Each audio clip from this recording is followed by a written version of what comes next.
Страх перед изменениями – это одно из самых древних и мощных чувств, которое может парализовать человека полностью. Когда рушится привычный мир, когда исчезает стабильность, на которую вы опирались годами, кажется, что почва уходит из-под ног и вы падаете в бездну неизвестности. Этот страх реален, он физиологичен, и миллионы людей прямо сейчас испытывают его вместе с вами. Но вот что важно знать. Способность адаптироваться к изменениям – это не врожденный талант избранных, это навык, которому можно научиться, и решения существуют. Сегодня вы узнаете, почему ваш мозг сопротивляется переменам с такой яростью, как будто они угрожают вашей жизни. Вы поймете, какие психологические механизмы заставляют вас цепляться за прошлое, даже когда оно причиняет боль. И главное, вы получите конкретные инструменты, которые помогут не просто пережить изменения, а превратить их в трамплин для роста. Почему изменения пугают нас до дрожи в коленях? Вы когда-нибудь замечали, как ваше тело физически реагирует на новость о переменах? Учащается пульс, перехватывает дыхание, в животе появляется тяжесть. Это не слабость и не ваша особенность. Это древний механизм выживания, который миллионы лет защищал наших предков от опасности. Ваш мозг устроен так, что воспринимает любую неопределенность как потенциальную угрозу. Когда вы знаете, что будет завтра, префронтальная кора чувствует себя комфортно. Но стоит этой предсказуемости исчезнуть, и активизируется миндалевидное тело, древняя структура мозга, отвечающая за страх. Оно не различает разницы между встречей с саблезубым тигром и известием о реорганизации на работе. Для него и то, и другое – сигнал, опасность, неизвестность впереди. Психолог Даниэль Канеман, получивший Нобелевскую премию за исследование принятия решений, обнаружил феномен неприятия потерь. Мы боимся потерять то, что имеем, в 2 раза сильнее, чем радуемся возможности приобрести что-то новое. Это объясняет, почему вы можете годами оставаться на работе, которая высасывает из вас жизнь. Известный ад кажется безопаснее неизвестного рая. Решение, первый шаг к адаптации – признать, что ваш страх нормален. Не боритесь с ним, а примите как сигнал о том, что вы на пороге чего-то важного. Техника «Диалог со страхом» помогает многим. Возьмите листок бумаги и напишите разговор между собой и своим страхом. Спросите у него, чего ты боишься на самом деле. Часто оказывается, что под страхом изменений скрывается страх не соответствовать, не справиться, остаться одному. Когда вы называете эти страхи вслух, они теряют часть своей власти над вами. Практикуйте микроизменения. Не нужно сразу переворачивать жизнь. Начните с малого. Измените маршрут на работу. Попробуйте новое блюдо, заговорите с незнакомцем в очереди. Пусть ваш мозг привыкает, что изменения не равны катастрофе. Каждое маленькое изменение – это тренировка психологической гибкости. Когда изменения отнимают у вас идентичность. Есть изменения, которые бьют особенно больно, те, что затрагивают вашу идентичность. Вы всегда были успешным менеджером, но вас сократили. Вы были любящей женой, но отношения распались. Вы были здоровым человеком, но диагноз изменил все. В такие моменты кажется, что рушатся не просто обстоятельства вашей жизни, рушитесь вы сами. Философ Мартин Хайдеггер называл это экзистенциальным кризисом, моментом, когда привычные смыслы теряют силу, и вы оказываетесь лицом к лицу с вопросом «Кто я теперь?». Психолог Уильям Бриджес, изучавший переходные периоды в жизни, выделял 3 стадии – окончание, нейтральная зона и новое начало. Проблема в том, что большинство людей пытаются перепрыгнуть через нейтральную зону. Этот мучительный период, когда старое уже ушло, а новое еще не пришло. Мы торопимся заполнить пустоту, хватаемся за первое попавшееся решение, лишь бы не чувствовать этот дискомфорт неопределенности. Но именно в нейтральной зоне происходит самая важная работа. Ваш мозг перестраивает нейронные связи. Ваша психика ищет новые опоры, ваша личность обретает новые грани. Это больно, но это необходимо. Решение – дайте себе право на траур. Да, именно траур, по той версии себя, которой больше нет. По тем возможностям, которые закрылись. По той жизни, которой не будет. Психологи называют это горем по утраченному будущему. Многие стыдятся этих чувств. Ну подумаешь, работу потерял, другие и не такое переживают. Но сравнение страданий никого не лечит. Ваша боль реальна и заслуживает признания. Создайте ритуал прощания. Напишите письмо своему прошлому «Я». Поблагодарите за опыт, за уроки, за то, что привело вас туда, где вы сейчас. Это может показаться странным, но такие символические действия помогают мозгу обработать изменения и двигаться дальше. Исследуйте нейтральную зону как пространство возможностей, а не пустоту. Задайте себе вопросы: что я всегда хотел попробовать, но не было времени? Какие мои качества остались со мной, независимо от обстоятельств? Кем я могу стать, если не ограничивать себя старыми рамками? Когда изменения происходят слишком быстро. Иногда проблема не в самих изменениях, а в их темпе. Вы только начали привыкать к новой работе, и тут переезд. Только наладили быт после переезда, и серьезные проблемы со здоровьем у близкого человека. Жизнь словно проверяет вас на прочность, не давая передышки. В такие периоды мозг испытывает состояние, которое психологи называют когнитивной перегрузкой. Представьте компьютер, на котором одновременно открыто 50 вкладок. Он начинает тормозить, зависать, работать со сбоями. Также и ваша психика. Префронтальная кора, отвечающая за планирование и принятие решений, просто не справляется с объемом неопределенности. Исследования показывают, что хронический стресс от множественных изменений буквально меняет структуру мозга. Гиппокамп, отвечающий за память, уменьшается в объеме. Миндалевидное тело, наоборот, становится гиперактивным. Вы чаще забываете вещи, но острее реагируете на малейшие триггеры. Это не ваша вина, это физиологическая реакция на перегрузку. Решение: когда изменений слишком много, критически важно ввести хоть какие-то элементы стабильности и ритуалов. Парадоксально, но в хаосе перемен вам нужны островки предсказуемости. Определите 3 вещи, которые будут неизменны, несмотря ни на что. Это может быть утренний кофе, который вы пьете в тишине до того, как проснутся дети. Вечерняя прогулка, даже если это всего 15 минут вокруг дома. Звонок другу по воскресеньям. Эти маленькие ритуалы дают мозгу передышку. Моменты, когда не нужно адаптироваться, можно просто быть. Практикуйте технику «одно изменение за раз». Даже если объективно события сваливаются на вас одновременно, психологически вы можете фокусироваться только на одном. Сегодня вы адаптируетесь к новой школе ребенка. Завтра разбираетесь с медицинскими вопросами. Послезавтра ищите работу. Не пытайтесь удержать все в голове сразу. Делегируйте, откладывайте, упрощайте. Снизьте планку ожиданий к себе. В периоды множественных изменений вы физически не можете быть такими же продуктивными, организованными и терпеливыми, как обычно. И это нормально. Пицца на ужин вместо домашней еды. Нормально. Дети смотрят мультики дольше обычного. Нормально. Вы не ответили на сообщения друзей 3-й день. Тоже нормально. Выживание – это тоже достижение. Когда изменения кажутся навязанными извне.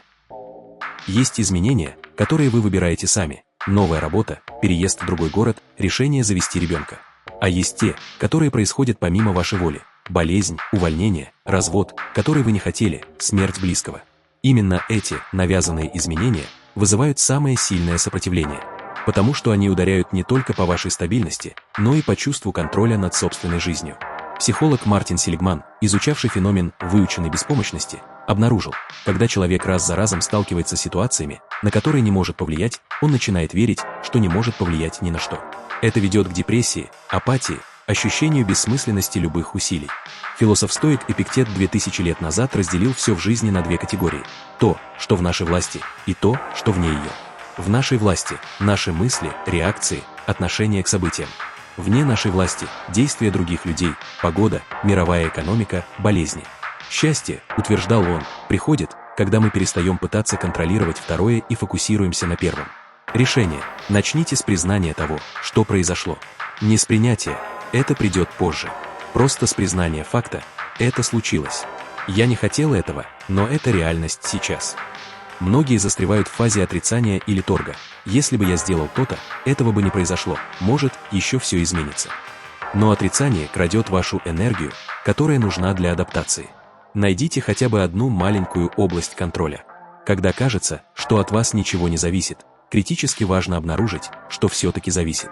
Вы не можете вернуть работу, но можете контролировать, как проводите освободившееся время.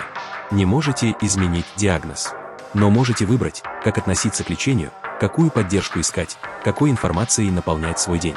Перефокусируйтесь с «почему это случилось со мной?» на «что я могу сделать теперь?». Первый вопрос ведет в тупик жалости к себе и поиска виноватых. Второй открывает пространство для действия. Даже если действие сейчас – это просто прожить сегодняшний день, поплакать, попросить о помощи. Это тоже действие, и оно возвращает вам субъектность. Когда страшно отпустить прошлое. Один из самых сложных аспектов адаптации к изменениям – необходимость отпустить прошлое. Отношения, которые были важны, но больше не служат вам.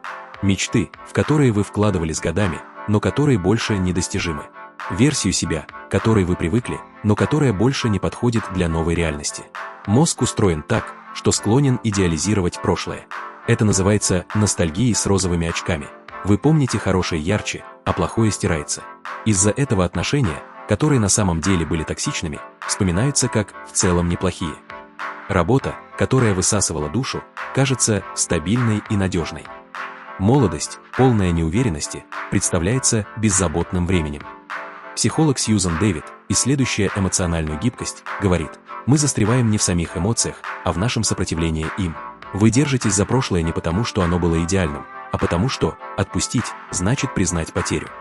А потеря причиняет боль. Ваш мозг пытается избежать этой боли, цепляясь за иллюзию, что если вы не отпустите, потери не будет. Решение. Позвольте себе почувствовать горечь потери полностью. Не отвлекайтесь, не заглушайте алкоголем или работой, не пытайтесь быть сильным. Сядьте с этой болью. Поплачьте. Прокричите в подушку. Напишите все, что чувствуете, на бумагу и не перечитывайте. Дело в том, что эмоции, которые вы пытаетесь подавить, не исчезают. Они накапливаются и вырываются в самый неподходящий момент. А эмоции, которые вы полностью проживаете, проходят, освобождая место для нового. Создайте ритуал отпускания. Это может звучать эзотерически, но символические действия имеют реальную психологическую силу. Напишите письмо прошлому, человеку, работе, себе прежнему. Скажите все, что не сказали. Поблагодарите за хорошее, признайте боль от плохого, попрощайтесь. Потом сожгите это письмо или отпустите по воде. Это дает мозгу четкий сигнал. Эта глава закрыта. Когда нужно адаптироваться к новой версии себя. Иногда изменения происходят не вокруг вас, а внутри вас. Вы переросли работу, которая когда-то вдохновляла. Вы больше не разделяете взгляды людей, с которыми дружили 10 лет. Вы изменились после рождения ребенка, после травматичного опыта, после путешествия, которое перевернуло мировоззрение. Эти внутренние изменения часто самые сложные, потому что окружающие ожидают от вас прежнего поведения. Родители хотят видеть покорного сына или дочь, даже когда вам 35. Друзья ждут, что вы будете веселиться на вечеринках, хотя вам теперь это не интересно. Коллеги привыкли, что вы не отказываете, и обижаются, когда вы начинаете ставить границы. Нейробиолог Норман Дойч в книге о нейропластичности объясняет: мозг способен меняться в любом возрасте. Вы не застряли с теми нейронными путями, которые сформировались в детстве. Каждый новый опыт, каждое новое решение создает новые связи между нейронами. Вы буквально можете перепрограммировать свой мозг, изменить автоматические реакции, выработать новые привычки мышления. Решение. Дайте себе разрешение меняться. Многие люди чувствуют вину за то, что больше не те, кем были. Но изменение – это не предательство прежнего себя. Это эволюция. Вы не обязаны оставаться той версией себя, которую когда-то знали, особенно если эта версия приносила вам боль. Окружите себя людьми, которые поддерживают вашу новую версию. Это не значит отказаться от всех старых связей. Но это значит быть честным. Я меняюсь. Мои приоритеты сдвинулись. Я больше не могу быть тем, кем был. Ты можешь принять меня таким. Те, кто действительно любит вас, адаптируются. Те, кому нужна была лишь определенная функция, которую вы выполняли, уйдут. И это освободит место для тех, кто ценит настоящего вас. Создайте новые ритуалы и привычки, которые поддерживают новую версию себя. Если вы решили быть более открытым, заведите традицию делиться с близкими одной уязвимостью в неделю. Если хотите быть более уверенным, каждое утро записывайте 3 вещи, которыми гордитесь в себе. Эти маленькие действия постепенно перепрограммируют ваш мозг, делая новое поведение автоматическим. Как превратить адаптацию в рост? Философ Фридрих Ницше писал: «То, что нас не убивает, делает нас сильнее». Современная психология подтверждает это явление, называя его посттравматическим ростом. Люди, пережившие серьезные кризисы и изменения, часто выходят из них не просто восстановившимися, но трансформированными в лучшую сторону. Исследования показывают 5 областей, в которых происходит этот рост. Первое. Вы обнаруживаете в себе силу, о которой не подозревали. Я прошел через это, значит, я способен на большее, чем думал.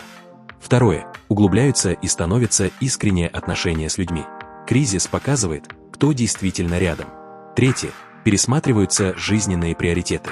То, что казалось важным, теряет значение. То, на что не обращали внимания, выходит на первый план.